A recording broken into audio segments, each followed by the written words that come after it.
Olá! Bem-vindos à nossa análise informativa. Nós somos assistentes virtuais e estamos aqui para organizar e apresentar informações essenciais para vocês. E hoje o nosso foco é total na rotina de contadores e empresários, né? Trazemos um resumo das notícias mais quentes, assim, com um impacto direto no dia a dia. É um conteúdo que foi selecionado pelo professor e contador Luciano de Abreu. Exato. Vamos falar de atualizações importantes no FGTS, em ações trabalhistas, um pacote de mudanças tributárias bem significativo, sabe? Que afeta investimentos, IOF... Isso. E também novidades no Simples Nacional, na ECF, alterações na contribuição sindical e os esclarecimentos sobre o ITCMD. Bastante coisa. E, para fechar, uma inovação que vem lá da Bahia sobre cálculo de ITD. Vamos começar? Vamos lá. Começando então pelo FGTS. Isso, FGTS. Saiu uma nota orientativa nova do Ministério do Trabalho, a número 82/2025, sobre o FGTS digital. O que ela traz de essencial? Olha, basicamente, ela consolida orientações e, mais importante, reforça uma tese do TST, que é vinculante, ou seja, tem que ser seguida. E qual é o ponto principal? O ponto-chave é: valores de FGTS, que são reconhecidos em reclamatórias trabalhistas, eles têm que ser depositados na conta vinculada do trabalhador. Isso via FGTS digital ou CFIP, dependendo da competência, né? Ah, então nada de pagar direto para o trabalhador. Exato. Proibido o pagamento direto. A nota até detalha os procedimentos, como usar o evento S2500 do E-Social para esses casos de reconhecimento de vínculo ou verbas salariais. Entendi. Isso deve ajudar a padronizar e garantir que o dinheiro vá para o lugar certo, imagino eu. É a ideia, sim. Garantir a destinação correta e facilitar o controle. E, falando ainda em mudanças trabalhistas, tem novidade na Câmara sobre a contribuição sindical. Aprovaram o PL 1663/2023. Ah, sim. Aquele que permite o cancelamento digital da contribuição, certo? Para facilitar para o trabalhador.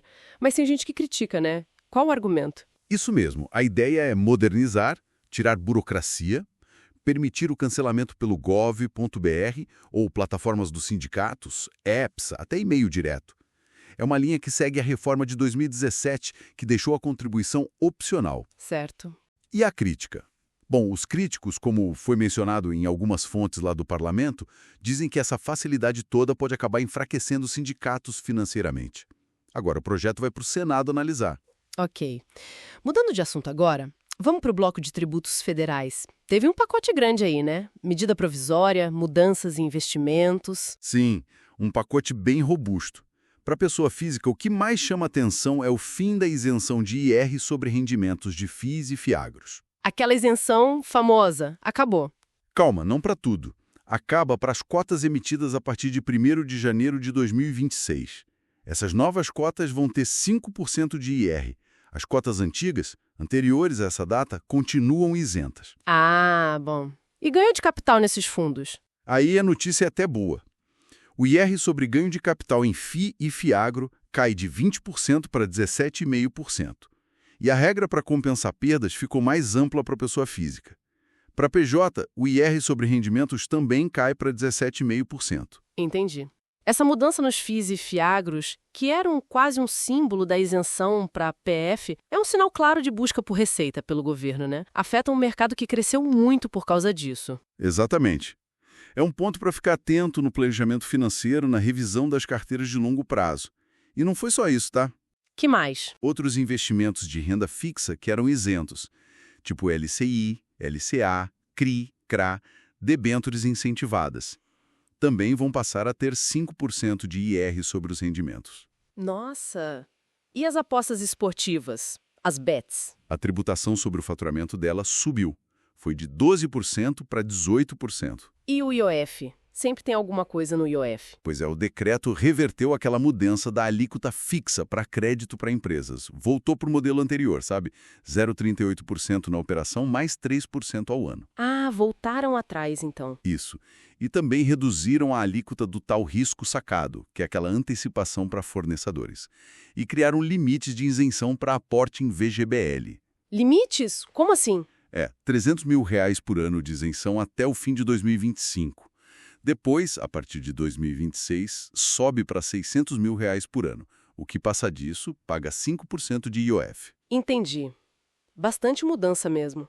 E sobre obrigações acessórias, teve alteração na ECF, a escrituração contábil fiscal? Teve sim. Coisa rápida. Saiu a versão 11.2.1 do programa. Ela vale para o ano calendário 2024 e situações especiais de 2025. E também para anos anteriores. Basicamente corrige uns errinhos do perfil B e das SCPs, as sociedades em conta de participação. Já está lá no site do SPED. Certo. E para os pequenos, alguma notícia sobre o Simples Nacional? Tem sempre muita gente esperando novidades. Tem sim. Uma comissão lá na Câmara aprovou o PLP 18.22.4. A proposta é interessante. Ela quer impedir a exclusão automática do Simples para MEIs e pequenas empresas que tiverem dívidas tributárias. Impedir como? Para sempre. Não. A ideia é impedir a exclusão no ano em que a lei entrar em vigor e no ano seguinte, mas tem uma condição. A empresa precisa renegociar esses débitos. Ah, uma ajuda para quem está apertado, mas ainda precisa passar por mais comissões, plenário, Senado. Tem chão pela frente, né? Exatamente, o caminho legislativo é longo ainda. E para fechar o bloco federal, um esclarecimento importante que o secretário Bernard Epp fez sobre ITCMD e o terceiro setor. A imunidade de imposto para essas entidades, né? ONGs, igrejas. Isso mesmo. Ele falou sobre a regulamentação dessa imunidade, que já está na Emenda Constitucional 132 e está detalhado no PLP 1082/2024, que está lá no Senado. A imunidade de TCMD vale para heranças e doações que vão para ONGs, instituições religiosas, partidos, sindicatos. Ok, isso já era esperado. Sim, mas o ponto que ele destacou, e que é bem interessante, é a diferença para a futura CBS e o IBS, os novos impostos da reforma tributária. Qual a diferença? Para a CBS e IBS, a imunidade vai ser sobre o fornecimento de bens e serviços por essas entidades, não sobre as compras, as aquisições que elas fazem. Ah, entendi. É uma distinção crucial para o planejamento tributário delas com a reforma, né? Sem dúvida. E saindo do federal, para terminar, temos aquela novidade da Bahia sobre o ITD. Isso, o imposto sobre heranças e doações lá na Bahia.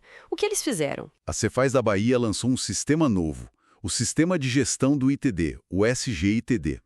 A promessa é automatizar o cálculo do imposto. Na maioria dos casos, o cálculo vai ser imediato, logo depois que o contribuinte preencher a autodeclaração online. E o pagamento? O DAI, o documento de arrecadação, sai na hora. E a certidão de pagamento é liberada em até 24 horas depois de quitar. A meta deles é chegar a 100% de automação nesse processo.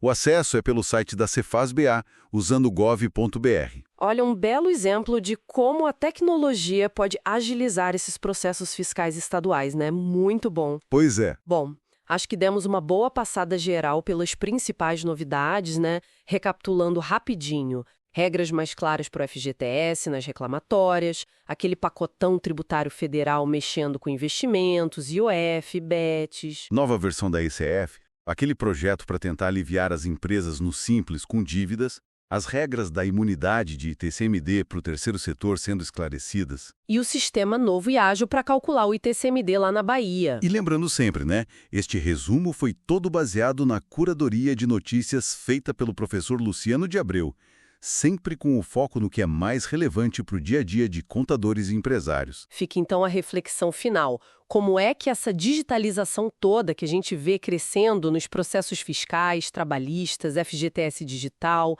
cancelamento digital da contribuição, esse sistema da Bahia, como isso está mudando não só a rotina, mas as próprias habilidades que os contadores e os gestores precisam ter e desenvolver. É uma questão fundamental, né? Para se adaptar e continuar evoluindo nesse cenário que não para de mudar.